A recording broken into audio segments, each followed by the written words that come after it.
Bulletin లో breaking news చూస్తున్నాం. BSP అధినేత్రి Uttar Pradesh మాజీ ముఖ్యమంత్రి మాయావతికి సుప్రీంకోర్టులో ఎదురుదెబ్బ తగిలింది. కేంద్ర ఎన్నికల సంఘం తీసుకున్న నిర్ణయాన్ని సవాల్ చేస్తూ బీఎస్పీ అధినేత్రి సుప్రీంకోర్టును ఆశ్రయించారు. అయితే ఆమె అభ్యర్థనను కోర్టు తోసిపుచ్చింది. మాయావతిపై ఎన్నికల సంఘం తీసుకున్న నిర్ణయాన్ని అత్యున్నత న్యాయస్థానం సమర్థించింది.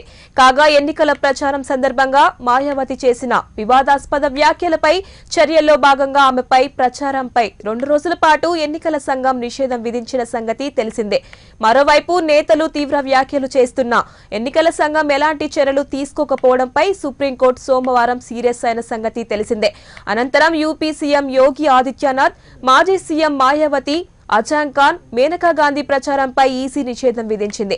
ఇక మాయావతి పిటిషన్ను తోసిపుచ్చిన సందర్భంగా ఎన్నికల కమిషన్ తన అధికారాన్ని ఇలాగే ఉపయోగించుకోవాలంటూ వ్యాఖ్యానించింది.